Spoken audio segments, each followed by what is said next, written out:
Tony Kinnett. Tony Kinnett. Tony Kinnett. Tony Kinnett. Tony Kinnett. Tony Kinnett. Tony Kinnett. The host of the Tony Kinnett cast. Let's have a show. You're listening to the Tony Kinnett cast on 93 WYBC. WCYTV. Here on the Daily Signal. Good evening and welcome to the Tony Kinnett cast here on the Daily Signal, nationally syndicated first on 93 WIBC. Hope you had a good weekend. That's enough further ado. Let's get into the news. The Strait of Hormuz is getting spicy yet again. Now, Iran, on Sunday, May the 3rd, you may recall that the IRGC had a couple of issues. First and foremost of these is that they cannot get all of their foreign ministers to say the same thing. The White House said, look, you want to get back into some talks, then you need to provide some kind of plan. Well, the Iranians originally had a 10-point plan. That turned into a 14-point plan, and then a 7-point plan, and then everyone started pointing at each other. So there was a head of parliament statement from Ghalibaf. Then there was some out-of-nowhere, completely antithetical, completely opposite antonym, the dictionary definition, by the assistant head or the vice head of the Iranian parliament that said America needed to fork over a ton of cash to the Iranians, whereas Ghalibaf had been kind of brushed off to the side by the Iranian Revolutionary Guard Corps. They still don't quite know who's in charge. And it's not being made any better by the different regional groups of the IRGC that are acting like ragtag Boy Scout troops doing whatever it is they so fancy. And this brings us to the Strait of Hormuz, because while the United States naval blockade is in place, the secondary line keeping all Chinese and Russian and whatever boats the Chinese and the Russians are painting flags over to sail through there and provide resources to the Iranian regime, while at the same time helping the Iranian regime export oil out, there's a couple of things going on. First, really wild scenes over the weekend. Essentially, everyone in their beat up, really crappy 1997 blue Ford Ranger was trying to make it from Iran to the border with Pakistan and truck out oil by the bed of their rusty old pickups. Now, look, as a fine fan of logistics myself, you don't have to be a guy with 300 hours in the game Factorio to understand that trucking oil out by the bed of your pickup truck is not going to be a high amount of throughput. Essentially, this is the idea of passing a bucket of water from person to person, like an old-timey cartoon where Mickey, Donald, and Goofy are trying to put out the fire in the building. All right? Not really going to do a whole lot there. So, moving on, that brings us to Iran striking the United Arab Emirates. So, on the evening of Sunday, May 3rd, that being yesterday, the first reported attack, a series of Iranian drones were seen failing in takeoff off of the Iranian coast. There were a couple of flickers and some kind of grinding motor noises. This is, in fact, what happens when your drone fleet has some parts from Temu. About 25 minutes later, an unidentified bulk carrier and cargo ship was assaulted by multiple small craft. Essentially, the Iranian version of rednecks on pontoons, only American pontoons often run better.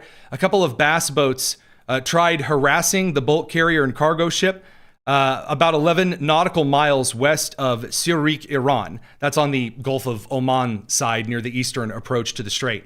The United Kingdom Maritime Trade Operations issued an alert. All of the crew were reported safe because they're small bass boats and didn't really go very well for them. So later on in the day, right before the turn into Monday, a second vessel was attacked, this time a tanker.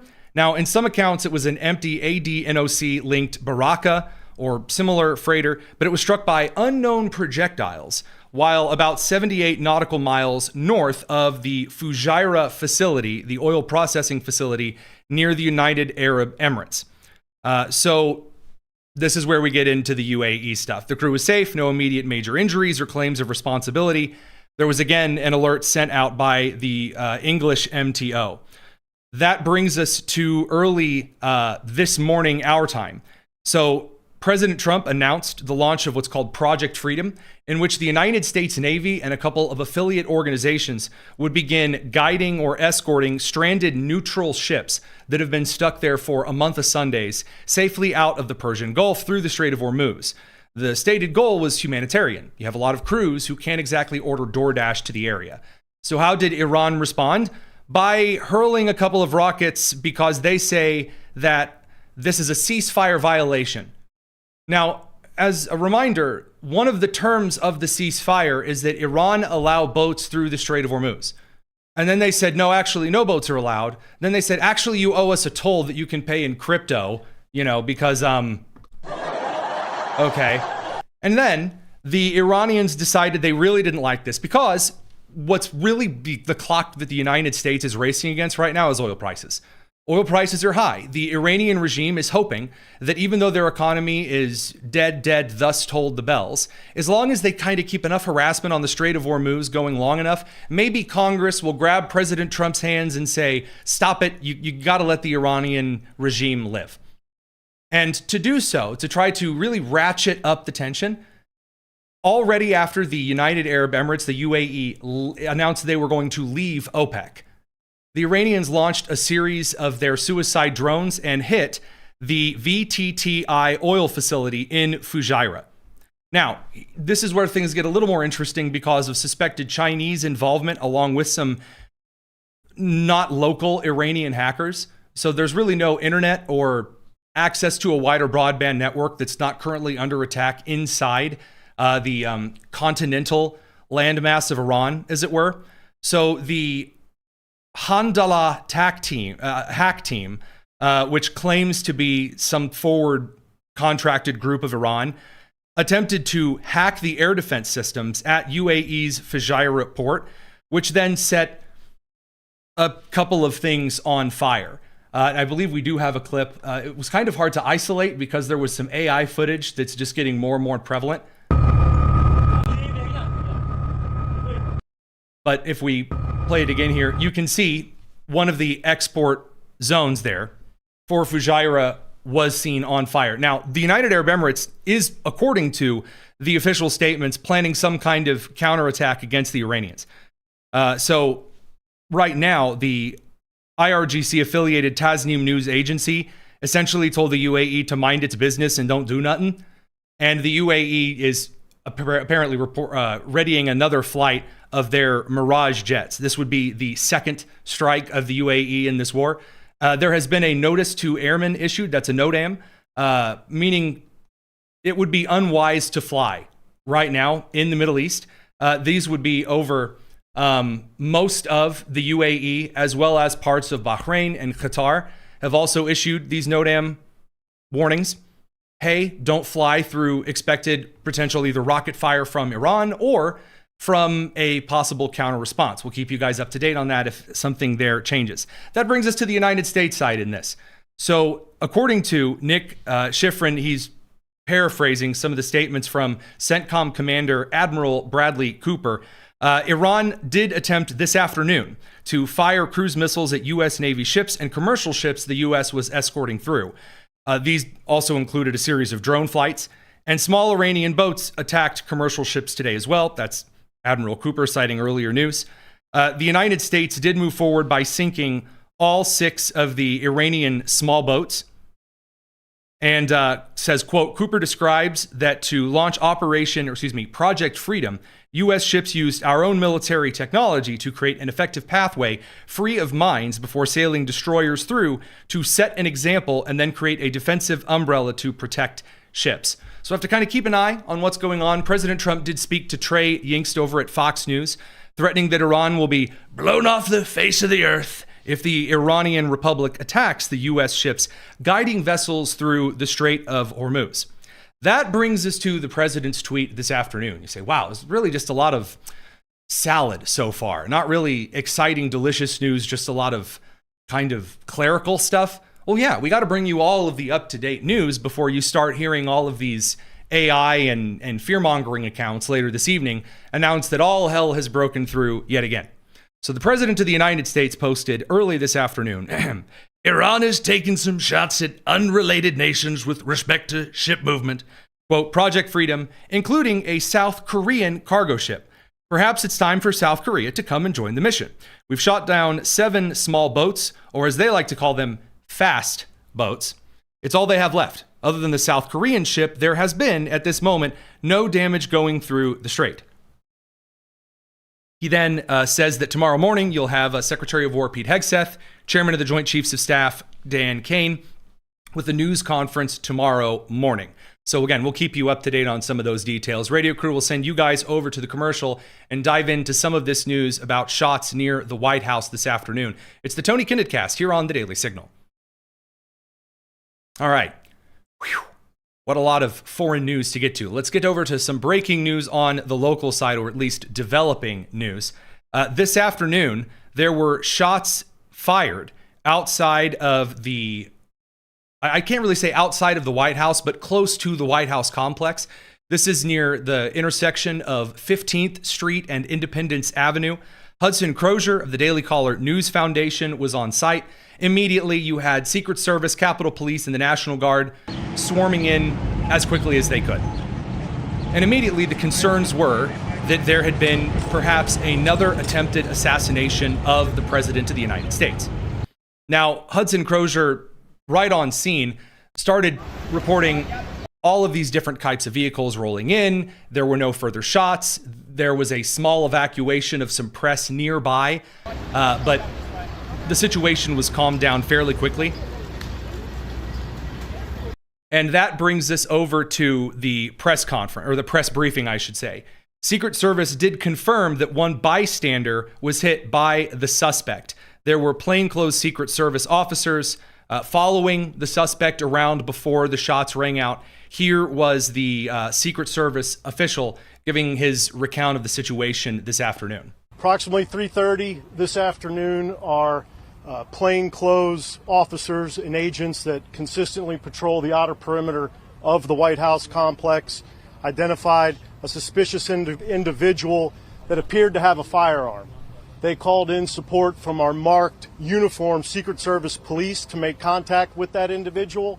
Upon making contact, that individual fled briefly on foot, withdrew a firearm, and fired in the direction of our agents and officers. They returned fire and engaged. That individual was hit. He's since been transported to the hospital. I have no comments on his condition. I can tell you that at least one, we believe only one, bystander was hit by the suspect. That individual, it's a juvenile, did not sustain any life-threatening injuries, but he's also receiving treatment at the hospital. So what we know so far is somebody who was not just carrying around a gun in Washington, D.C. near the White House, but as soon as they were approached about the print of a firearm and appeared to be moving towards the perimeter of the White House complex, just headed in that direction, then shots started going out and a bystander was hit. So never a good sign. By the way, if you're concealed carrying, if when police say, hey, I mean, again, concealed carrying is very limited in Washington, D.C. to begin with, but it's very unlikely they went up and immediately, said, excuse me, sir, can we see your license and registration? I mean, I doubt that they just went up and just started shooting at the guy. It's just unlikely that there was any need for this dude to just start pulling out the gun and start firing. We'll have to see as some of the information becomes more readily available. Either way, this is certainly another situation regarding a live fire incident near either the President of the United States himself or where he is suspected to be. And there are two groups who are increasingly exhausting to Americans when they see this kind of news. First of all, there's a crew who thinks that everything that happens around them is just fake and none of it's real. And in that case, if you're one of those individuals, your refrigerator just told me in a dream that you need to send me $1,000 today. And if you don't, then the cloud spirits are going to get you. I don't know. Then the other group that's really exhausting the rest of the country here. These would be the individuals who say, well, this is clearly Donald Trump's fault. Anyone who tries to take a shot at the president or carries a firearm with intent to cause some amount of harm.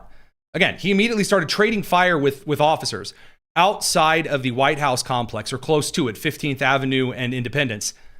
Yeah, I'm saying that immediately makes it the president of the United States' fault.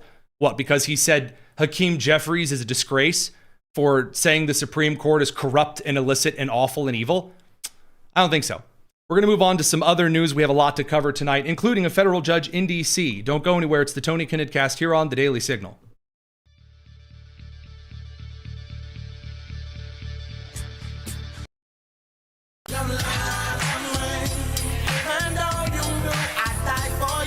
This is the Tony Kinnett Cast on 93 WIBC. Welcome back to the Tony Kinnett Cast. The situation regarding Cole Thomas Allen, the attempted assassin of the President of the United States. Again, just very obviously and clearly, he appeared before federal court again, in which the judge presiding over this particular case, District Judge Farquhar, that's Zia Farquhar. I don't know if I'm pronouncing his name right. I don't care. Anyway, Judge Farquhar, the, quote, first Muslim judge to be appointed to the federal court in Washington, D.C., who has devoted much of his career to diversity, equity, and inclusion efforts, end quote. He decided that the attempted assassin of the President of the United States needed to be apologized to for his treatment. The Fox News statement on this, Magistrate Judge Zia Farquhar said he was fascinated and disturbed by Allen's treatment in jail. What is this disturbing treatment that this judge over on the screen right here, this goober, if you're not watching the live stream, if you're listening on podcast or radio, picture, I don't know. I guess picture Hakeem Jeffries with a beard and glasses. You got it. This guy who made it very, very clear he needed to apologize for the oh so terrible treatment of Cole Thomas Allen, the, again, latest attempted assassin of the President of the United States. Why? Because he was in a 5-point restraint, meaning that they tied down his leg, his other leg, his arm, his other arm, and his head. Oh, that's terrible. Oh, that's so horrible. Evil, awful treatment. Why was he put in 5-point restraints? Because he was placed on suicide watch when he was first imprisoned. Because this individual who didn't think he was going to make it out alive after shooting the President of the United States, and according to his own manifesto that he shared via his own personal accounts, multiple levels of personal accounts with family and friends right before he did so, said he was going to start with the president and, I quote, work my way down, end quote. This guy didn't think he was going to make it out, so maybe he commits suicide and doesn't have to go through any of the whatever. He was placed on suicide watch, which means they restrained him so that he couldn't, survey says, kill himself. Yep, that would be why. Well, the judge is very mad. He said, quote, to me, it's very extremely disturbing that he was put in 5-point restraints. A person with no criminal history. It's troubling. I've never heard of one January 6th defendant who was put in 5-point restraints or in a safe cell. If the only way to keep him safe is the most punitive thing, that's a problem. I'm sorry. Your criminal history does not merit what kind of punishment you should receive in most instances. I hate this. It's really silly. Well, I mean, you've never really done anything wrong. You just, you just attempted to assassinate the President of the United States of America. Insane thing to say. Well, I mean, his restraints are so punitive. As our producer Daniel points out, based on some of his previous record, this guy is known for being extremely lenient on individuals before, which, again, this brings to my mind how there is a Republican Congress, a Republican House of Representatives, who could bring a judge like this in front of them and then just impeach him. He doesn't need to go through a super magical, super duper trial. Just bring him forward, say, did you say this thing? I don't think you're an impartial judge. Impeach the man, send him over to the Senate for removal. And you may be out there saying, well, Mr. Kinnett, you need 2/3 vote for removal in the Senate. Great. Put him in the Senate and then have every single Democrat in the Senate go on the record choosing right here and now on this, the Lord's Day, May the 4th, 2026. Put everyone on the record. You think Fetterman wouldn't vote to can the guy? I say put it to the record. Mitch McConnell, Susan Collins, Lisa Murkowski, Tom Tilley, put them on the record. Why just leave him there so that he can afford fancy bow ties on the taxpayer dime? How about no? Quote, at a minimum, I should be apologizing to him. We are obligated to make sure he's taken care of. Mr. Allen, I'm sorry that things have not been the way they're supposed to.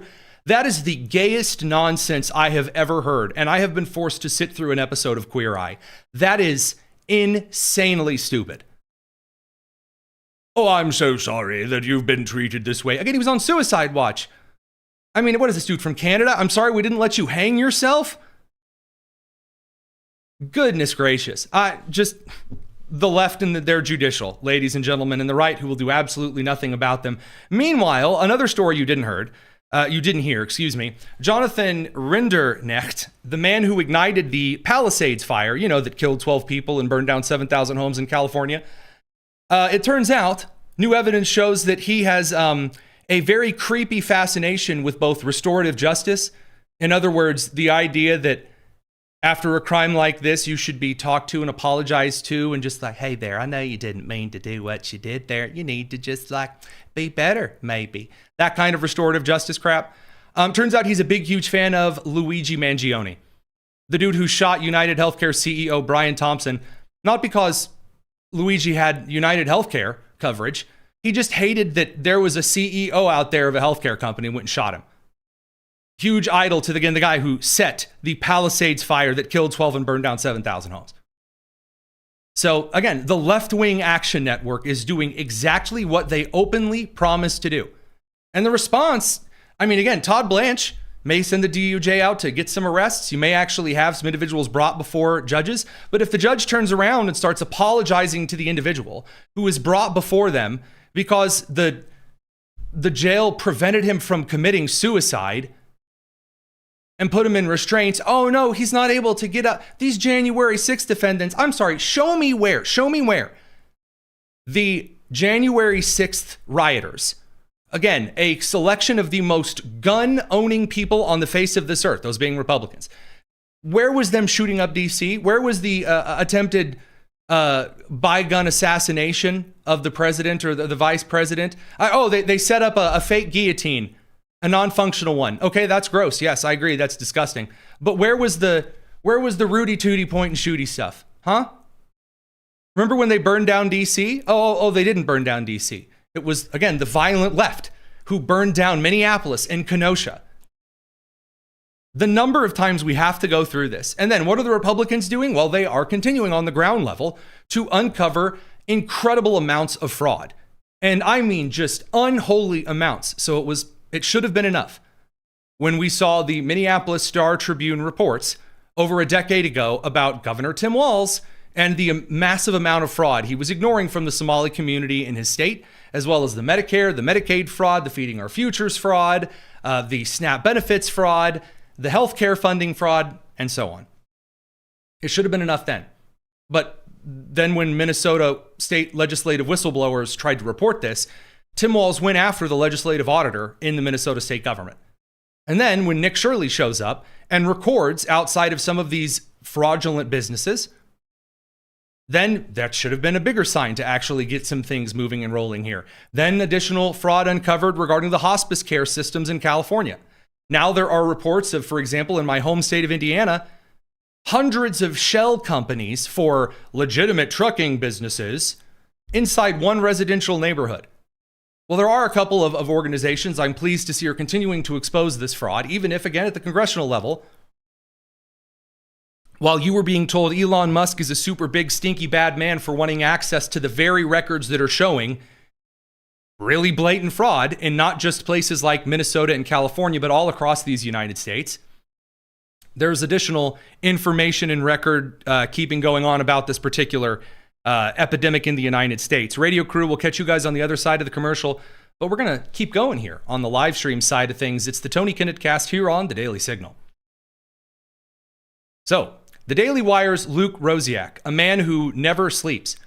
This isn't, by the way, there are a lot of investigative journalists out here in the broad wide world, and there are a lot of people who in the investigative side are just more interested in the clicks.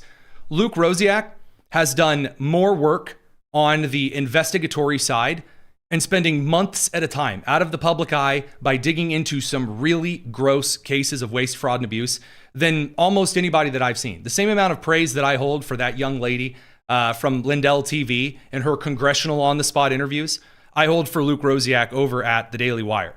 So according to this latest report, in the state of Ohio, massive shell companies allowed individuals from the second largest Somali community in the United States, because, what a surprise. Quote, just before the Department of Government Efficiency closed its doors, it made a quiet move that may end up as its most lasting impact on the federal deficit. Doge published a massive trove of data in February that for the first time lets the public see what companies are billing Medicaid for. Because that's the secret. Your doctor can bill Medicaid for whatever. You just need him to sign off on it. And so do you too want access to untold millions of dollars? Well, in the case of the Columbus Somali community, it says, quote, from Luke Rosiak, I set my sights on Ohio, which, like Minnesota, has been granted waivers to expand Medicaid well beyond its original purpose. Under the guise of healthcare, Ohio pays people to go to Medicaid beneficiaries' homes to perform homemaking and chores like cooking and cleaning. The people performing these personal services and tasks don't even have to be healthcare workers, and in many cases are relatives of the Medicaid recipient. In 2024 alone, Ohio spent $1 billion on home healthcare. And for only the last year, the data is available. So according to Luke, here's what we believe happened. There's no way to know whether or not someone claiming they provided home healthcare services actually did anything. And there were all of these shell companies set up with random names in these massive windowless warehouses and office complexes that are never visited from day to day to day, that are supposedly just some random guy saying, oh yeah, I completed the healthcare. I complete healthcare. Look at me. I am the hospice care man now. And that's what would be going on for, I would assume, years at a time. But for right now, just because we only have the last year of data available, over the last year up to and including the entire year. It's so wild. Quote, driving down Cleveland Avenue, in less than 40 seconds, you come across endless home health companies. Capital Home Health, Continental Home Health, Dynamic Home Health Care, Ohio Senior Home Health Care. Entire buildings throughout the city are filled entirely with what appear to be identical businesses. And I will say for the record as well, there are places like this in the state of Indiana as well, except they are India-based trucking companies. Or sorry, maybe that's uncouth to say. They are trucking companies that appear to be registered to individuals who are from India. Whereas in this case, in Columbus, Ohio, it's individuals with, all of the usual Muhammad, Ahmed, Muhammad, Abdullah Salamaha, all that kind of stuff, registered to individuals who came over from primarily Islamic countries. 94 of these different companies signed up to bill Medicaid. Each of them have a tiny office, often marked with a sheet of paper proclaiming some generic company. One of these buildings alone billed taxpayers $66 million in a span of just a few years. In the next couple of days, and we're going to bring on Luke Rosiak if we can, just to go into some of these particular instances. He's going through these all week, so I'm not going to dive into what we'll bring him on to cover. Yet again, more fraud. We got to bring the Raider crew back from commercial. Don't go anywhere. It's the Tony Kinnett cast here on the Daily Signal.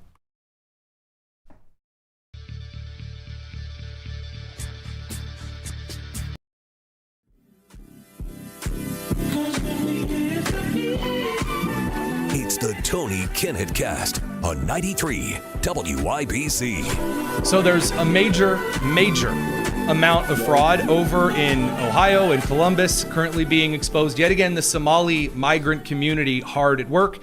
And meanwhile, the same is happening over in the state of Maine. So according to a report from the Maine Wire, this has now been updated since January 19th when this original report was released by Seamus Odhot. As you may recall, a Medicare-funded home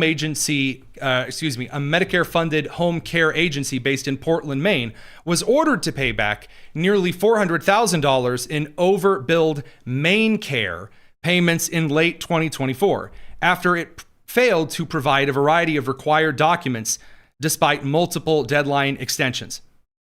In the subsequent year, 5 Stars Home Healthcare President Mostafa Al-Ahmedi failed to provide documents that would substantiate hundreds of thousands of dollars in Maine Care benefits paid for home-based care. You think, just a couple $100,000. That's still a lot, but it's not as bad as some of these others. All told, quote, Al-Ahmedi received more than $1 million in taxpayer-funded payments before the Maine Department of Health and Human Services shut off the money spigot. You know, the thing that the Trump administration tried to shut off the spigot for in Minnesota, and then federal judges ordered the Trump administration had to turn that funding tap back on. It truly is incredible. And by the way, if you scroll down, some of the updates show that all of the attempts to get a hold of Al-Ahmedi Even calling the phone number listed on the agency's state licensing page is disconnected. It's not accepting calls. And here's the worst part. Although I should say this is the most obvious part. We can't find anyone who is supposedly receiving care. We can't find them. There are doctors just signing off on these just by the book, just full post-it notebooks full of IOU, no problem, take it, no problem, but bill the Medicare and Medicaid federal organizations. We can't even find the individuals getting care. It is a complete and total fraud that you were told and I was told wasn't happening. In fact, all of these Democrat governors from Gavin Newsom to Tim Walz said they're on top of it. The buck stops with them. Well, they can't even keep the fraud out of their own parties. So according to a report that was forwarded out from the Detroit News that eventually was pushed out by the Michigan Republicans, the bombshell report from the Detroit News shows, quote, hundreds of ineligible voters took part in the Michigan Democrat Party's endorsement convention. Losing candidates are starting to take legal action, this would be civil legal action, against the DNC, claiming that the election was stolen from them after an investigation revealed hundreds of ineligible voters inside the Democrat Party took part in this recent endorsement convention. So they had a local little party convention and worrying that they weren't going to be popular enough among their own voters in the Democrat Party in Michigan.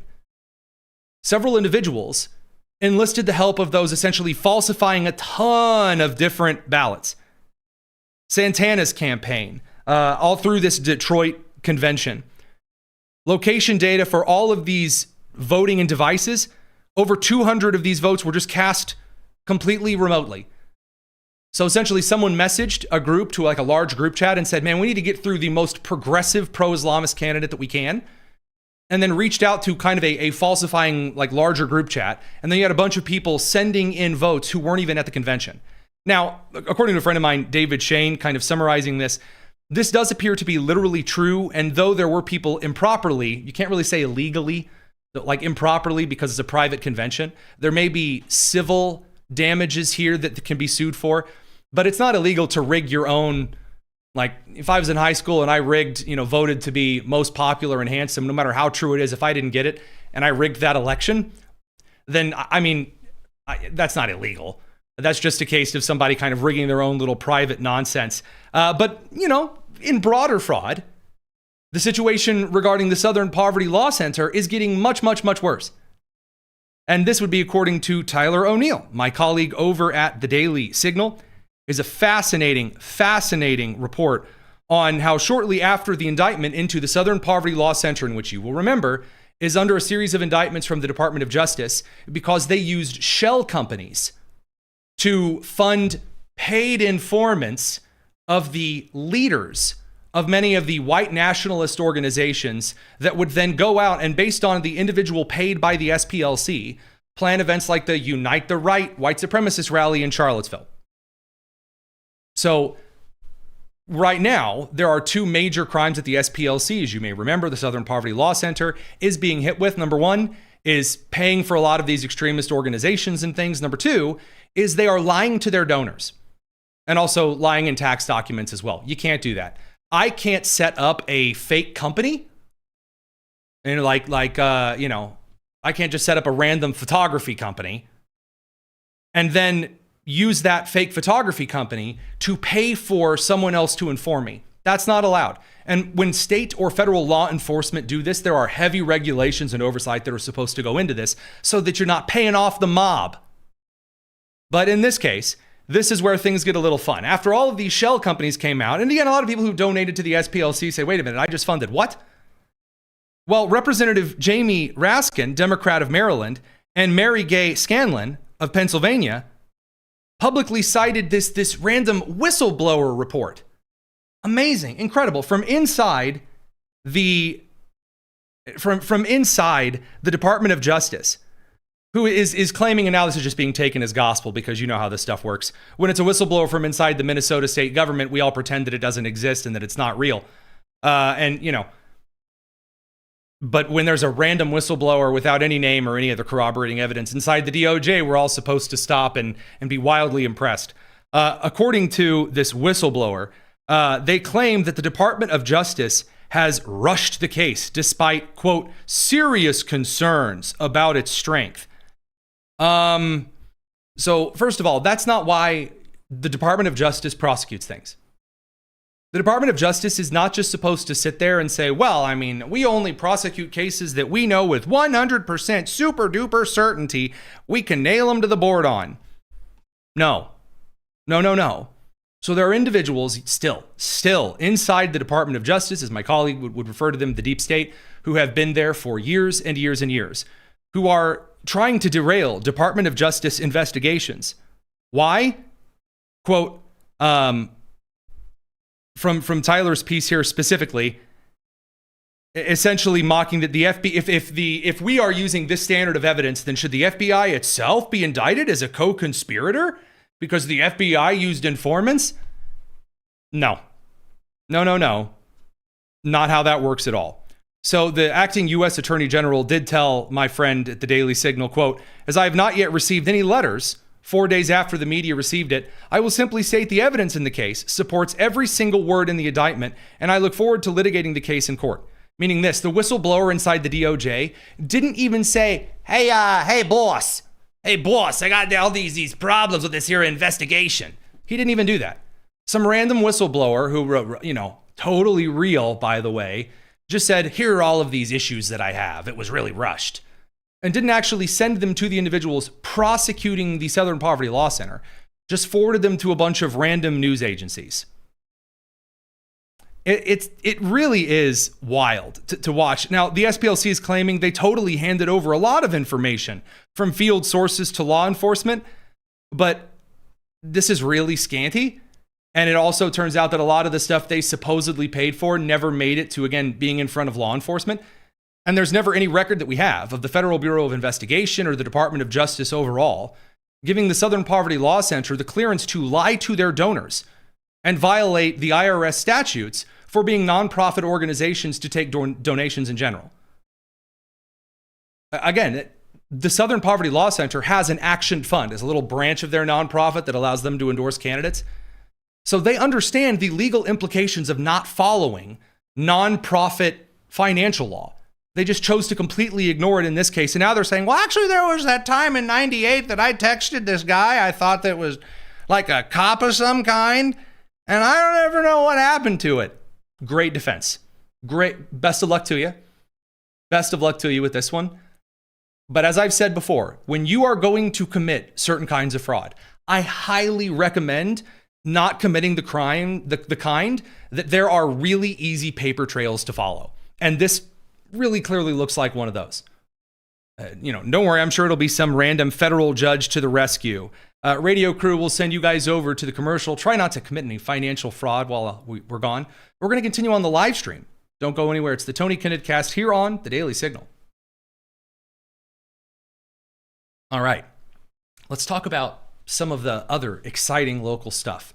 So on the national news here, you would think the Democrats are using some of the Iran situation, some of the gas prices situations here so far, some of the meat prices situations to try to get a little bit of momentum with the American people. But there's a bit of a problem. Problem number one is that Americans quite clearly understand that when Democrats are in office, gas prices skyrocket because of policies they keep here at home.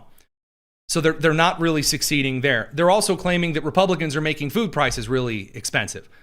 But they're not actually pinpointing what policies the Trump administration is bringing to the table that's effectively killing the country on food prices and policy and what they would do different. They just keep coming out and saying, we're going to provide health care. We're going to provide child care.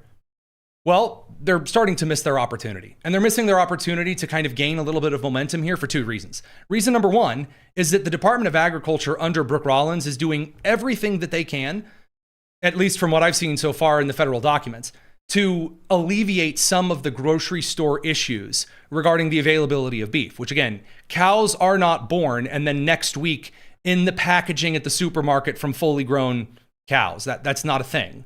Here you go. And we're not here today to talk about, for example, China owning U.S. farmland. But in 1983, China owned 2,000 acres. Today, they own almost 300,000 acres. 20 years ago, there were 40 fertilizer companies providing nitrogen fertilizer. Today, there are 3.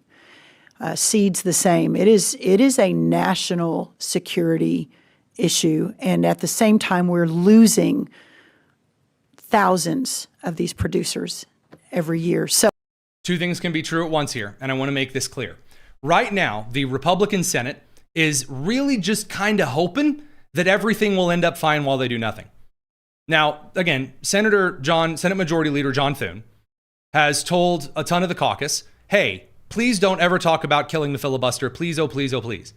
And to be fair to Thune, there's no way that Mitch McConnell, Susan Collins, Lisa Murkowski, and Tom Tillis are going to vote in favor of canning the filibuster, which is a shame.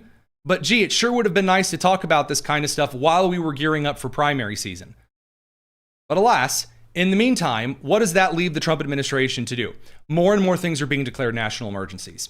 So we've seen this with energy. Energy production has already been declared a national emergency. There's some conversations about labor strikes with some refineries possibly being busted by federal troops as a potential alleviation method, because it's a national security concern for every single U.S. refinery not to be online right now. We're seeing the same thing over on the agricultural side. So it's not infeasible to suggest that here by the end of the year, you could see the United States at the federal government level telling certain seed companies, hey, you know how what you really want to do is force farmers not to save any seed and be creative in some things? We're going to overrule that. And you probably could see some deals brought forward at the end of the Iranian conflict here regarding not just the production of oil, but the production of fertilizer. We're bringing the radio crew back in, then we got some more news to cover on the end of this evening. Don't go anywhere. It's the Tony Kinnett Cast.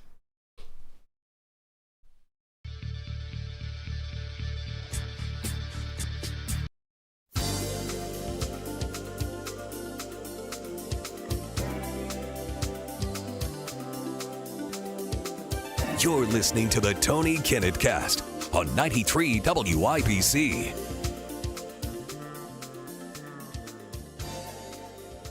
Welcome back to the Tony Kinnett Cast. Let's talk a little bit about some of the political momentum right now, because it does matter as we get a little bit closer here to the upcoming midterm election, where the momentum sits. Because everything in this political game, everything is about who has the ball and who's driving down the court, who's driving up the field. That's it. It's all about momentum. And by the way, this is something that Americans understand, at least at the common flyover country level, the type that's never consulted. People always assume that the average American is dumb and doesn't pay attention. The American people absolutely understand momentum. And right now, what you are seeing is Republicans who are, there's really not a whole lot of momentum there because Congress is doing a whole lot of nothing. But on the Democrat side of the aisle, you see several individuals spiking the football into the ground and just hoping that everything is going to be okay. The first of these would be the current Lieutenant Governor of Minnesota, Peggy Flanagan. Yes, this is the lady who's like, my Ojibwe name is talks too much because, you know, ha ha ha, my Indian name dances with cringe. That kind of gal. That would be Peggy Flanagan. Well, here she is in her latest campaign rally going after the Laken Riley Act, because that's how you're going to get Americans on your side as a Democrat. When you're running for the Senate, you just get out there and say, you know what? Illegal immigrants are all wonderful. They never slaughter women and children. Well, you know, when they're MS-13 gang members or Tren de Aragua members, etc. Here's Peggy Flanagan going for the mold. The very first vote in the second Trump administration that he brought forward was for the Laken Riley Act. It was one of his biggest priorities. It stripped due process away from immigrants. It did not. Allowed for the indefinite detention of adults and children. It did not. And was the green light to give ICE unprecedented power to totally terrorize our communities. It was not. And I want to be clear that there is a straight line from the Laken Riley Act vote to what we saw in the streets of our communities. Yeah, that ain't going to work. That ain't going to work. First of all, Americans don't draw lines like that. as much as individuals from, Hassan Piker to Tucker Carlson think that everyone draws the red line yarns with the aluminum foil hat on, totally linking, and then the moon's made out of cheese, and that's why the Lincoln Riley, that kind of crap. No, that Americans don't think like that.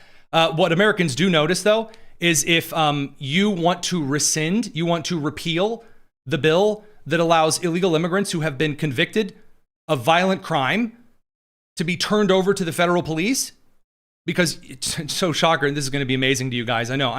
This is going to really be hard to believe. Those who commit violent acts are far more likely to commit them a second time. I know. I too am amazed. It just so turns out that sometimes you have people who are garbage people, and garbage people do garbage things repeatedly. I know, amazing. So that's Flanagan's line. She then doubled down after she was mocked all over the country for this, because it's a really just bad decision here. That brings us over to the, I guess, second or third place for the Democrats over on the California side for the gubernatorial. So in the California gubernatorial right now, at the head of the list is Xavier Becerra. And Becerra's an interesting dude because he just says, we're going to do he's like the optimism of Obama, but with the annoying garbage of Gavin Newsom.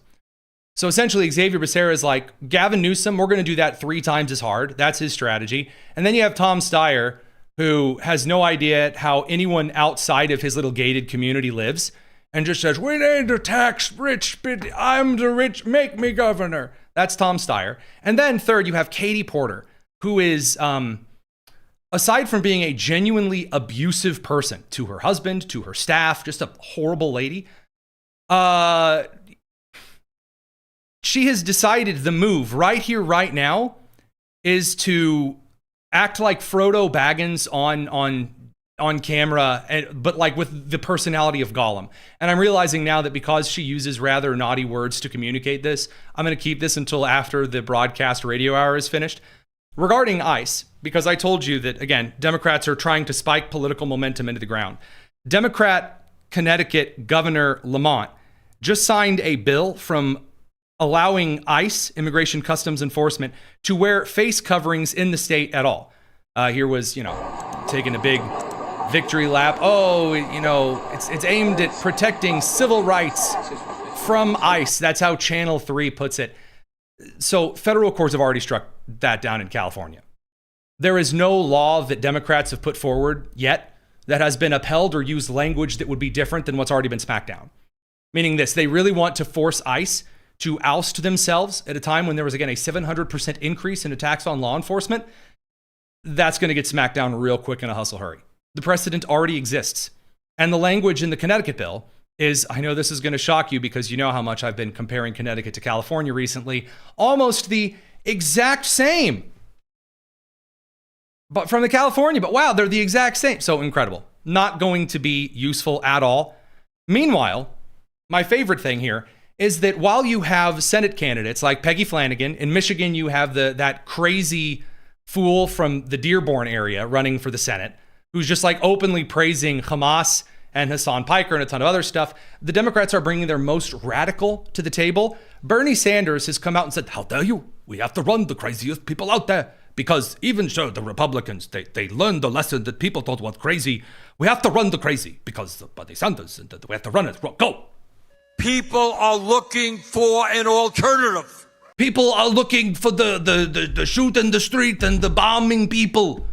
Where is my pudding?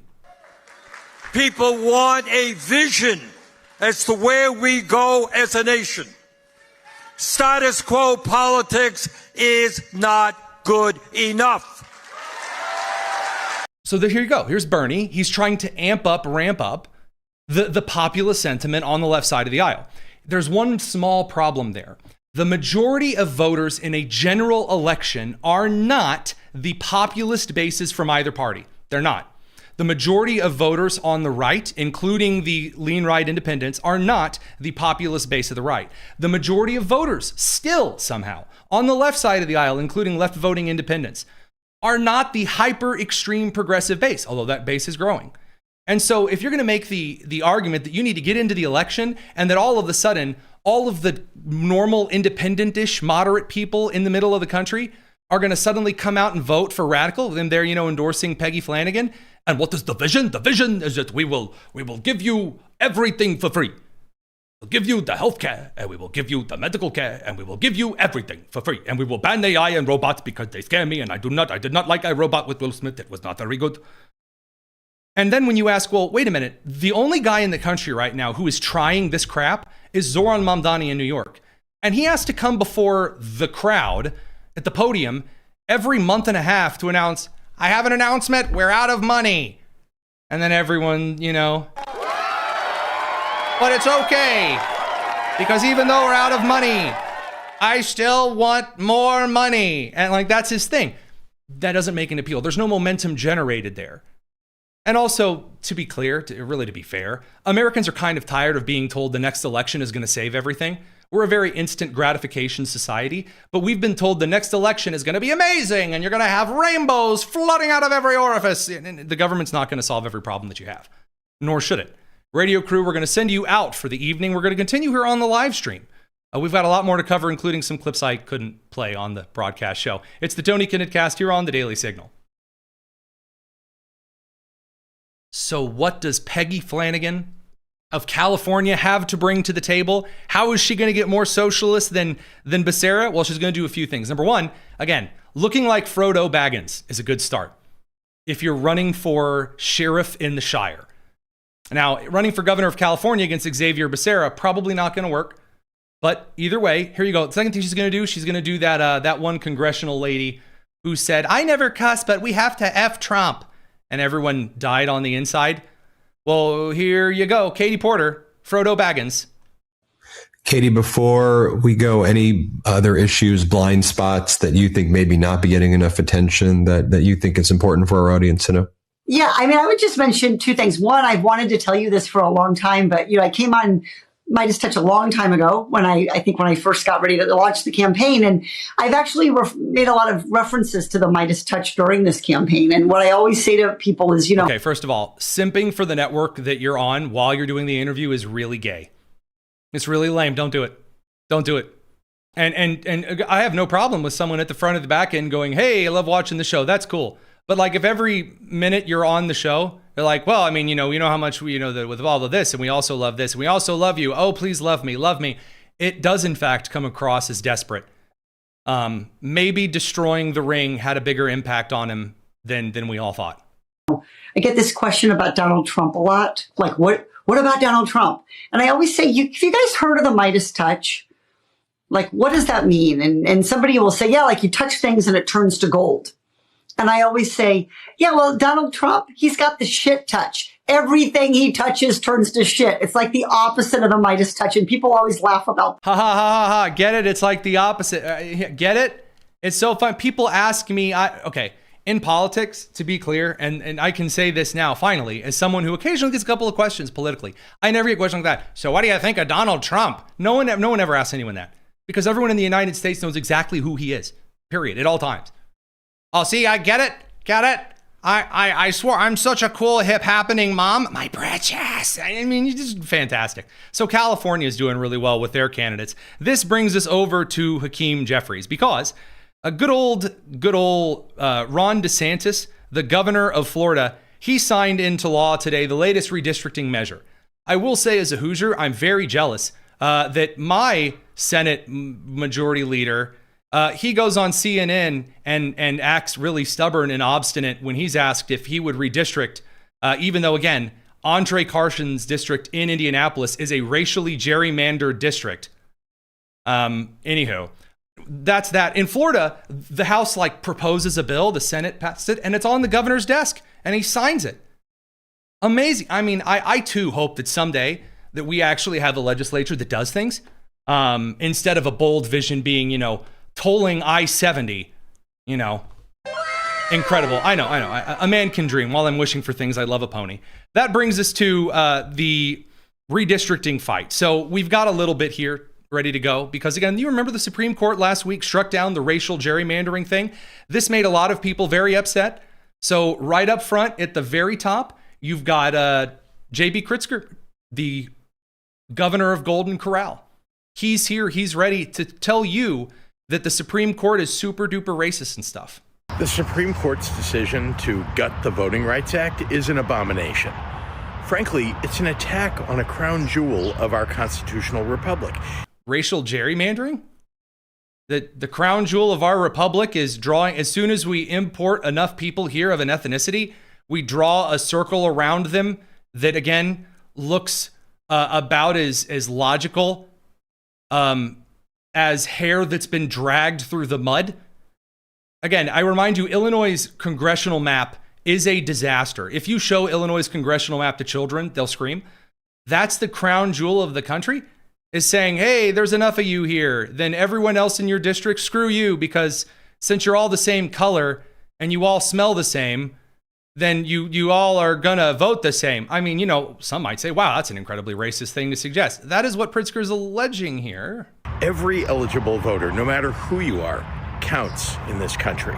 That's true. Nothing has changed. Every eligible voter does count in this country. That's true.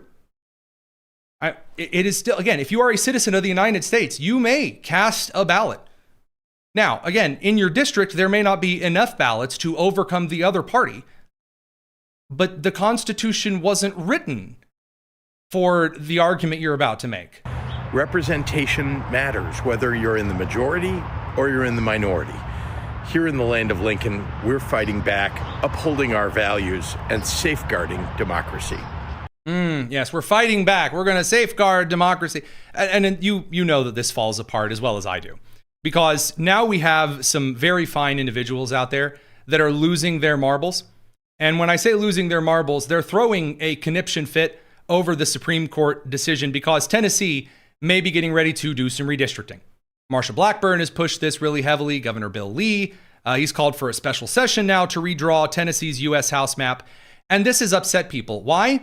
Because, again, you might suggest, well, Memphis, it has a lot of black people, so therefore Memphis must have a black representative, right?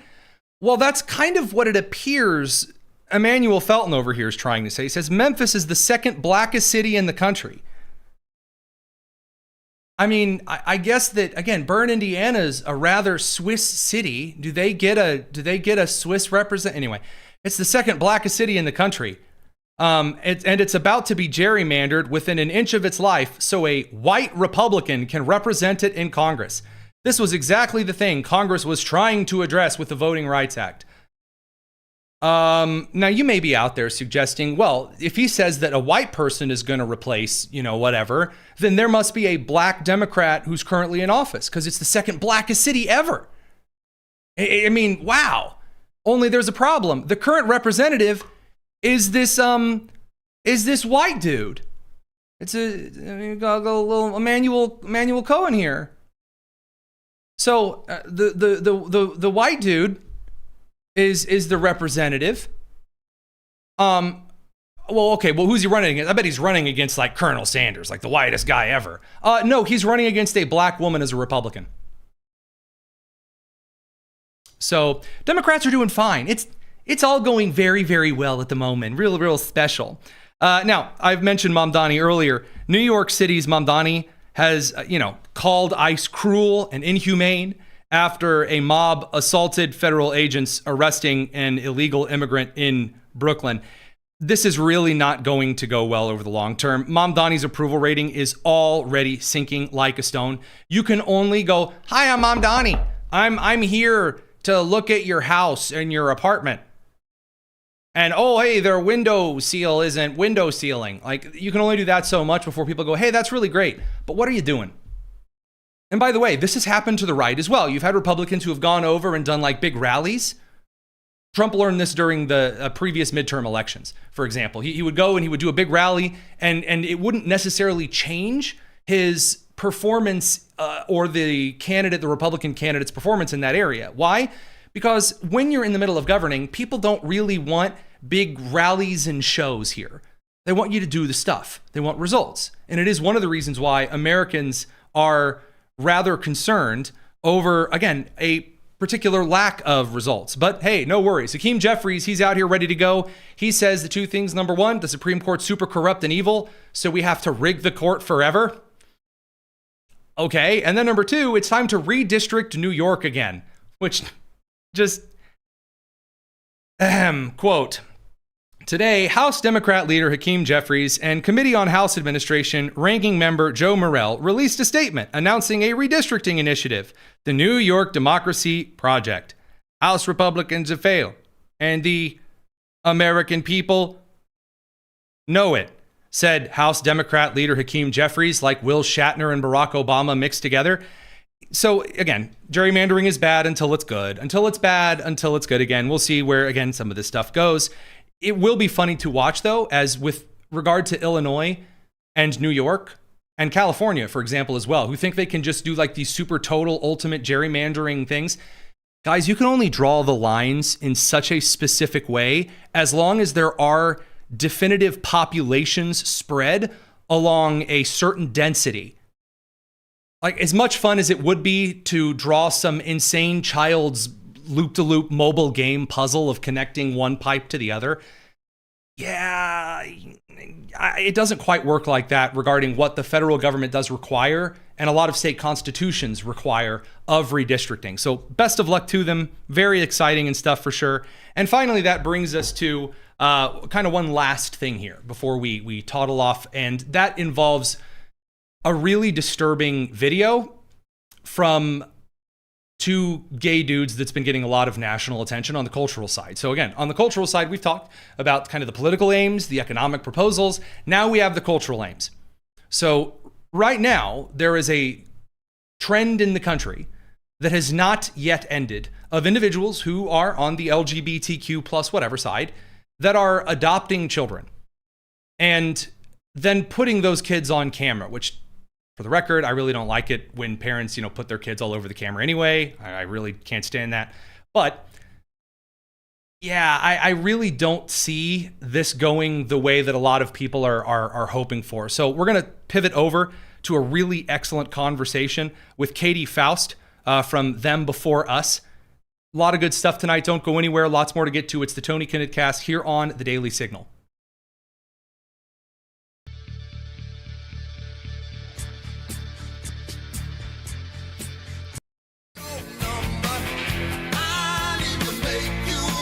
The Tony Kinnett Cast on 93 WIBC. Another week, another batch of ridiculously silly viral videos, because God forbid that we actually don't make a mockery out of the adoption system and the surrogacy system, just the entire systems, by going to the worst points of them. Katie Faust, founder and president of Them Before, a good friend of the show. Great to have you, Katie. It's so good to be with you, Tony. Well, let's dive right in. I know that it's unfortunate that we have to see consistent examples of people thinking that parenting is some type of amusement attraction you can just kind of buy into if you're feeling into it. Give us a little bit of detail here. Well, I think the video that really caught everybody's attention was this, seen tens of millions of times image of a man kind of bouncing a baby on his chest. And he was saying, do you want dada or do you want pop? And the baby says, mama. This is like a 5-month-old baby. And he goes, no, no, no, you can't have mama. There is no mama. You can have dada or pop. And the baby starts crying. Hey, who do you want, dada or pop? Mama. No, mama. Do you want dada or pop?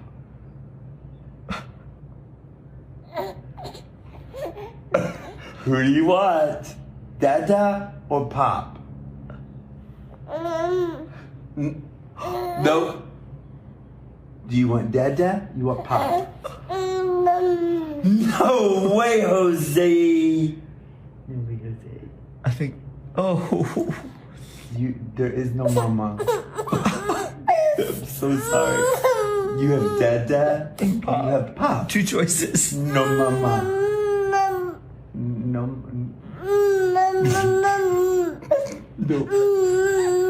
No mama. Dada or pop? No don't know. And I'll tell you, at Them Before Us, my nonprofit, we have been talking about the harm of mother and father loss since we started our nonprofit in 2018. But that video did something that no amount of statistics, no studies, and no fact sheets have ever been able to do. And it was to show that the imposition of maternal or paternal loss harms children, even at the youngest ages. And then that children who are put into these modern families, even they are expected to affirm, validate, and support the adult identity. And I feel like it was the video that sort of broke the spell and allowed a lot of people to say, I don't like this and I'm not going to support it.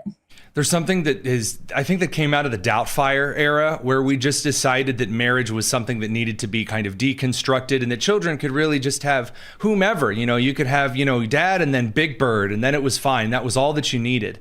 And it is quite insidious. Again, as a former science teacher and recognizing the biological necessities for humankind to have a mother and a father, and when that's not met, and even worse, when it's bastardized and when it's castigated, when it's poured into this, just this disturbing mold, what does everyone jump to? They always jump to, well, would you rather the kid was homeless with no legs or arms, and then they also have 8 diseases? And it's like, wait, why is that the alternative here? Yeah. That's exactly right.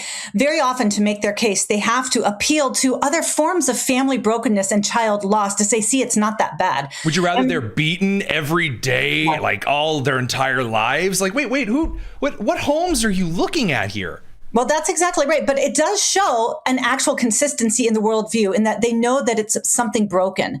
They have to compare this functional system, this family structure where the child is missing their mother or father, to something else that's broken. Well, there's all kinds of kids from divorced homes. Or are you saying single mothers can't be? Well, there's kids in the foster care. Yes, you are right. You are right to compare this situation with those other forms of child loss, because this is just a different manifestation of children being denied something that they are made for. What you really need to do is compare it to the ideal. What is the ideal? Unfortunately, it's that bigoted natural family. That natural family where the child doesn't have to lose their mother or father to be in that home. Now, of course, 11 years ago, the Supreme Court said to our entire nation, they mandated a form of family where the child must lose their mother or father to be in it. So you can look at that video and you can say, oh, these selfish men. So you can say, oh, I don't like the practice of surrogacy. But you did not get that baby standing on the dad's chest crying without Obergefell. You cannot have that without gay marriage. Gay marriage was the ruling in this country that said, this is not just permissible, it's something we're going to promote. One of the things that I look at for kind of the revitalization of culture over the next couple of decades doesn't come entirely from kind of government decisions, because government decisions are important. They're permissive, they're promotional, of course, as you just talked about, but it's this cultural and this individual revival. And I'm seeing a lot of people get upset, justifiably so, at these really disgusting videos. And it's not even something where, if you'll see a video of a car accident or of tornado wreckage, you'll see people want to go back and watch it again because it's kind of almost sickly fascinating. This is not one of those instances. I saw that video and I put the phone down. Didn't want to see anymore. Didn't want to see anything else for the day. There's a different kind of sick to the stomach kind of attitude that comes out of something like this. And I think it's really interesting what you said, that we are seeing more and more people who kind of swore off of politics that are seeing this and going, that's enough. I'm not going to do this anymore. No thanks. I'm out. And so those people that are watching this for the first time and they are sick to their stomach because of a child crying for the mother who is not there and who is being kept from that child on purpose, what are the next steps? And I'm not trying to ask that as a panacea, like, oh, hey, what are the next steps? And then you provide an 8-week program. What do you see just off the top of your head here that people need to start doing to move the ball in the other direction? Well, the good news is, Tony, I got a program for you.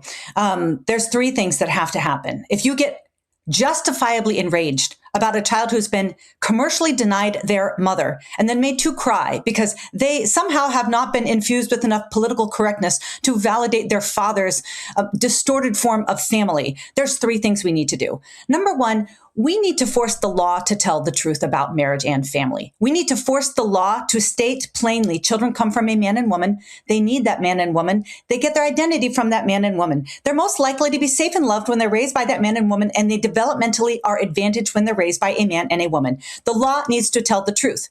Obergefell required that the law lie and say, love makes a family, and any two will do. That's when it comes to the kids, that's not true. Number two, we need to change public opinion. We need to actually start to talk to our countrymen. We need to present a compelling case about why, if the adults are happy, the kids will be happy, simply doesn't wash when it comes to the actual outcomes of kids. We've been studying family structure for decades, and we know what it takes to allow children to thrive. And it is, whenever possible, the marriage of their biological mother and father in a permanent low conflict relationship. We need to make the case. And then third, the church has got to find its spine. True. The church is mandated with protecting the fatherless. But what's happening in the realm, culturally, legally, and technologically, in the world of marriage and family, is we are manufacturing fatherless and motherless kids. That is the domain of the church. That is where God's people have to start speaking up. So for the church to find its spine here, obviously that comes in a form of combating hedonism, because this any two will do as long as the parents are happy. There is and I'm going to get hate from the comments, I don't care, from a common generational flaw. So it doesn't mean everybody, but as much a crud as the boomers get, Generation X bought and sold this idea of never growing up. They got into the 80s and 90s, won the Cold War, and it was just eternal party. And it is a common theme that a lot of us in the millennial generation have parents who decided they just didn't want to grow up. They were just going to party. It was all about my pleasure and what I want to do and where I want to go and what I want to experience. And if you don't like that, too bad. And kids were cut, split, shipped, sent, divided, moved. And I've seen this too many times to sit here and suggest that this idea that the American dream is simply finding your quickest route to your next bite, drink, orgasm, movie, whatever.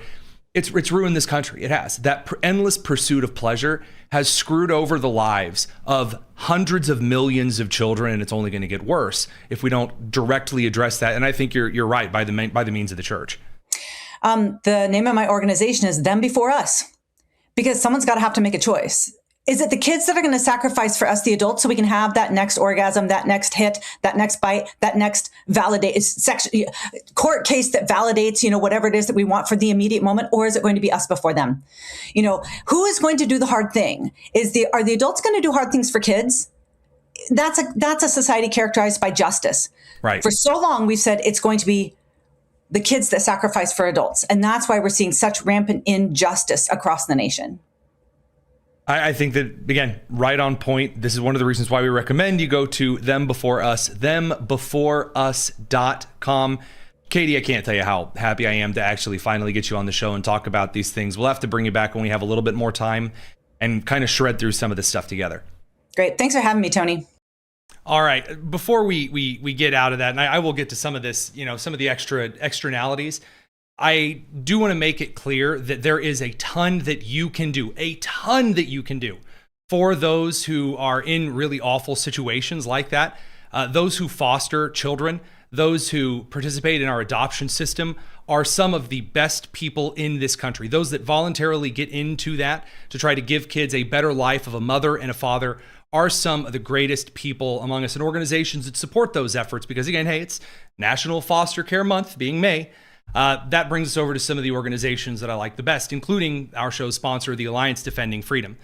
They're doing a ton to support foster and adoptive families in the United States. Over 300,000 kids are in foster care in the U.S. right now, and states desperately need parents to step up and meet that need. But of course, in some states, government officials are turning away Christian foster parents, all because of their biblical beliefs on sex and gender. The Alliance Defending Freedom is standing with these parents against this kind of discrimination, and they've helped overturn some of these ridiculous and unethical state policies. Some states still discriminate against Christian foster parents. The ADF is standing with a family in Washington, for example, whose foster care renewal was restricted because of their faith. Right now, your gift helps parents stand up for their rights in cases like these all over the country. Text Tony, Tony, to 83848 or visit joinadf.com/Tony to give in support of Christian foster parents today. We love the ADF. We're thrilled that they sponsor the show. Now, right before we are done with things here, a little bit of a proviso, a little asterisk, if you will, because I always get a lot of grief over this, no matter who it is, when and where and why. When I make a generational observation, and in which case I say there is a trend among the baby boomers, or among the Generation X, or Generation IY, the millennials, or Generation Z, that does not mean everyone in this generation is painted with this broad brush. No. I'm sure you will recall that the millennials were criticized for being a bunch of Tide Pod eating entitled brats. I would certainly hope that you don't think that I'm one of those. So when I say Generation X, the culture of like never growing up, just get out of school and just kind of like the 80s musical never ends. Yeah, that's really, really prevalent in that generation. That doesn't mean that those of you watching the show, in fact, if you're watching the show, it's extremely likely that's not you, because those kind of things come with every generation. So anywho, to clarify that, which I do occasionally, it's one of those things that I do. If I ever issue like kind of broad pattern psychology analyses, no, that's not saying necessarily you. And in fact, I certainly do love our Generation X crowd. In fact, I love them so much that I'm going to play exclusively 70s, 80s, and early 90s bumper tracks for the rest of this week when we get into segments. Of course, that's all of my entire bumper music library. But anyway, I'll do a little bit of mail time here just at the end, just for you, because there have been some stellar questions over in our Discord server. There's a link to that in the description. The mail time channel, some really excellent ones. We're going to get into them. First, from Del Deweese. Oh, wait, how could I be so foolish? Hold on. Mail time. Mail time. Mail time. Mail time. On the Tony Kinnett Cast. From Del Deweese. What do you think will come out of the Arab nations coming together to fight Iran? So the Gulf states, in this case, fighting Iran, the UAE, Saudi Arabia, after Iran hit the UAE and others today. Well, once it begins, it will be kind of a floodgate bursting situation. I can't say for sure what's going to happen because I don't think that the rest of these countries know themselves. The Kurds have been an awkward question in the Middle East for a very long time and have been screwed over for a very long time. So there is you really don't want to just tip over something that's going to result in balkanization, because balkanization and ethnic group splitting things up, hence the Balkans, that causes chaos in regions, or in the entire region, not just in Iran. So they're probably considering that. The most likely outcome, though, what do I think is going to come out of it? I think the Abraham Accords are essentially already here. I mean, the UAE has just left OPEC, or has just announced they are leaving OPEC. So on the other side of this, if we actually see independent economic regional infrastructure developed, and Israel and Lebanon and Jordan brought into that fold, and we actually see kind of a rebuilding of commerce that we haven't really seen since kind of the last days of the Ottoman Empire, yeah, I mean, we could see something really cool. The question is when, what, and where, because at some point you do have to go in and kind of snip the scissors. That's the real thing. You actually have to send some kind of group like the Kurds in to actually rectify things. That would be the answer there. One person said it means no U.S. boots on the ground. You know, the other powers will send in troops. I mean, again, at this point, people think there is a huge standing army of the IRGC that is ready and hiding behind every nook and cranny and hill. Nope. No, guys, Iraq, Afghanistan, and Iran are very, very different countries and require very, very different things. So that answers to Nut Smasher. Again, beautiful username over on Mailtime. Well, hey, why don't we just push Blue 82, a slightly explosive nuclear-style device out of the back of a C-130 over the top of Iran's Tollbooth Island. Essentially, why don't we just drop a lot of heavy explosive ordnance on the top of the Strait of Hormuz Island? Well, number one, because they are using civilian hostages. They are keeping people in that general area to dissuade a daisy cutter style approach. And there's a little bit more to it when you have defensive dug-in positions than just hitting those particular strike points. There are ways around it and things to do, but just dropping a large piece of ordnance while exciting. They recognize what they're doing by keeping civilian hostages. I mean, again, they made all of the hay in the world about a girls' school they kept open right next to an IRGC missile base, because that's the point. Civilian casualties is a feature for them, not a bug. From Steve, do I think the culture of entitlement to government money is a part of the reason fraud is being normalized in certain segments of culture? Yes, but you probably won't like my answer as to why. And I see the two very, very kind super chats that have come in tonight. I'll be glad to answer those here in just a second. The entitlement for American money, as soon as the government became a middleman, meaning you pay lots of taxes to totally get your money back in these other services. Wink. I earned that Social Security. It's there waiting for me. It's not. But anyway, that kind of a thing, that's what's driven a lot of it. When the government became the redistributor of your own monies, you become entitled to it. I mean, that is true almost anywhere at any time that the government gets involved in a service. It's been said in the education policy community that if the government started teaching school children to tie their shoes tomorrow, in 5 years, we would be wondering how kids would tie their shoes if they didn't go to school and learn it there. So it's that kind of a thing. Yes, I think that there's a lot of immigrant cultures that are exploiting American kindness and generosity. That was the point that Carol Markowitz made that I thought was really apropos. But all overall, instant gratification and just kind of surplus managed by the government, people don't care about the government. And so things never really get solved. I mean, people also have really no concept of these monies at a large scale, and that's a big part of it. And they don't feel the impact because things are kind of dispersed over kind of a large swath of things.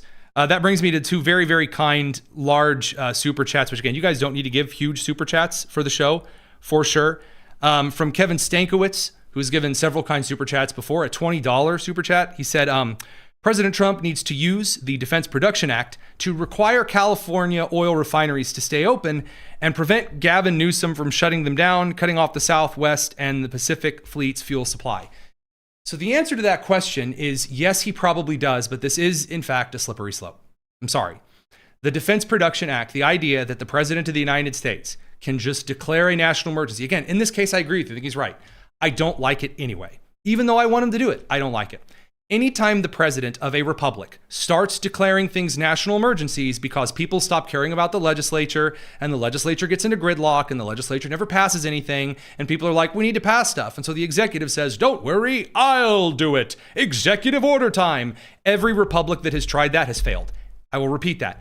Every single republic in history where the executive started declaring national emergencies and issuing a ton of executive orders.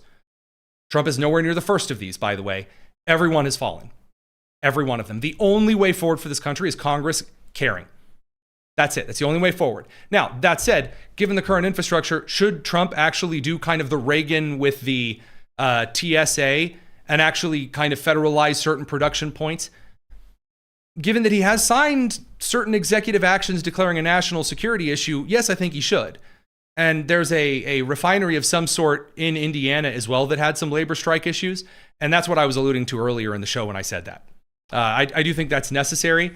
But again, you know, there's no consequences. And as a user put it, Battle Gnome, Congress doesn't care. Correct. Congress doesn't care. And you know, this can make you kind of a doomer, you know, oh no, we're all going to die. It's all over. Then I guess we're in trouble. No, that's not true. The answer is it's just going to get worse before it gets better. That's the answer. The answer is it's going to get worse until Americans suddenly figure out, and I'm sorry, I hate to bash, but the upper age of millennials, the upper bracket of millennials, Generation X, and a lot of boomers who have now, boomers have taken on some of the political responsibility of their parents' generation, the silent generation, and now boomers are some of the most politically active in the country, where a lot of them, again, probably most not of you, are where they weren't politically active 20 years ago. Now they're very politically active because they see the cliffs. Generation X as a whole, again, since you're watching the show, probably not you, they're still chilling and relax. Again, suburban American, screw it, I don't need to care culture is super prevalent. And millennials too. Friend of mine in college, When I'd known him my whole life, I would go into his room to like talk about something big that was going on, and he would say, I don't care about politics, leave me alone. A lot of millennial culture carried that as well. Well, now you actually have a new couple of generations that are carrying a little bit more than previous ones. That will result in congressmen and women being elected who are better. Brandon Gill is a perfect example of this. Who cares? And you're seeing people start to hold some congressmen's feet to the fire a little bit more than usual. That will at some point break, and you'll start to see majorities and things move. We're just not there yet. It will get worse before it gets better. I wish I could tell you that it wasn't. It's going to get worse before it gets better. That's the truth. So we live in a gerontocracy. No, we live in an apathetic technocracy. To be clear, we gave away all of our political power to those who would take care of it for us so that we could go have sex and watch sports. That would be why. In the 80s and the 90s, that's what we did as a country. We took the terrible sexual revolution from the 60s and the 70s. We said, oh, well, we won the Cold War anyway. We don't have to care. Let Congress take care of it. And then it just slowly just desisted into sludge. And then Bill Clinton got lazy with the Muslims in the Middle East, which then evoked 9/11. And then America fought a war and then got lazy. And then Congress got lazy and the war turned sour and ruined it all. And then the economy got ruined because, again, no one was paying attention or holding oversight and everyone just got lazy. And laziness allows for corruption. Exhibit freaking A, all of the corruption right now in Ohio and Minnesota. Why wasn't Governor DeWine's gubernatorial office taking a closer look at state finances and federal finances in his state after the Nick Shirley stuff in Minnesota was going on? What, do you think he's immune to knowing what was going on regarding Somali migrant fraud? No. Now, does this mean he's complicit? No, it means he was lazy. Laziness is genuinely the cause of like 90% of this country's problems. You say, how do you know that? Because as soon as Americans stop being lazy ever, they get stuff done at a scale that no one can compete with on the global stage. So, that said, last but not least, Marcus Holiday, a very kind $50 super chat. Guys don't have to do this. Said, quote, great show tonight, Tony. Thank you. Said, question, I'm kind of at the point where I really don't care if we lose the midterms, given how Trump is governed with the executive authority that he has for most of the term. Am I wrong for feeling that way? No, you're not wrong for feeling that way. That feeling comes naturally. I'm sorry, I didn't read this question before I said it. Hey, nice to be here where I was kind of leading the conversation. No, Americans don't care. Which is, again, why I will say the reason that the congressional ballot right now is within a couple of points of each other, which it is not supposed to be. Let me repeat that. It is not supposed to be for a midterm year. It's not supposed to be that close right now. Is because people don't care. Congress has done nothing. The big, beautiful bill, so amazing, you're never going to have to pass another bill. It's going to be incredible. Okay, great. That's all the Congress has passed in the Laken Riley Act. That's it. Yay. I mean, that's it. I mean, where are the measures and the policies that are improving things, that are taking things apart that are garbage? They're not there. The Republican majority has been really slim, and it's only gotten slimmer because people like Marjorie Taylor Greene wanted to play goofball, stupid politics. And on the Senate side, you have a bunch of Republican senators who are worthless because they don't want to rock the boat. There you go. That's it. Now, should you care if we lose the midterms on the right side of the aisle? Oh, yes, absolutely you should care. This is an issue, though. That you have that feeling right now is not the problem. We all get that point, absolutely. But there's a common sentiment. There's a guy on a radio, or used to be on a radio station that we broadcast out of. You hear me say first out of 93 WIBC. There's a guy there that would, back when he was on the station, he would constantly make the case that I don't even care if Republicans lose. Republicans need to lose. Then they would suddenly start caring. That's not what makes people start caring. Losing elections does not make people start caring. Nope. I will remind you there was supposed to be a super amazing red wave radical in the Biden midterm, and it wasn't. That's not what make people start caring and start getting serious. No, there was more populist outrage afterward, but did it suddenly, make everything better? No, it didn't. Republicans gave up Michigan, and then Michigan has been blue ever since. Ever since. Republicans gave up California. Maybe a Democrat needs to run things here, so we have a Republican that's better than Arnold Schwarzenegger. And then you got it. And guess what? It never went red again, ever. So be careful what it is that you wish for. You're justified in feeling that way, absolutely. But does that mean, oh, hey, well then just, screw it all? And again, people from the comments passed the SAVE Act. The SAVE Act ain't passing. The Senate would have to break the filibuster. The Senate's not going to break the filibuster because Mitch McConnell and Susan Collins and Lisa Murkowski and Tom Tillis And we have a 53 vote majority. So if you have 4 Republicans who vote no, that means it's 49 to 51. Filibuster's not getting broken. Senate Majority Leader Thune is not pushing the 4 other Republican moderate senators to do their job. That's why it's not. So just like, this is also the issue. There's no national pressure on individuals. We just shout slogans. Slogan, catchphrase. So, not to black pill you, on some things. But again, every once in a while, I'm not going to sugarcoat things for you guys. So, that's the answer to the question. I really appreciate you guys joining us tonight. I really hope that you are back with us on our beautiful coverage tomorrow evening, 7 p.m. Eastern. It's the Tony Kinnett Cast, nationally syndicated on the Daily Signal and first on 93 WIBC. Y'all, take care.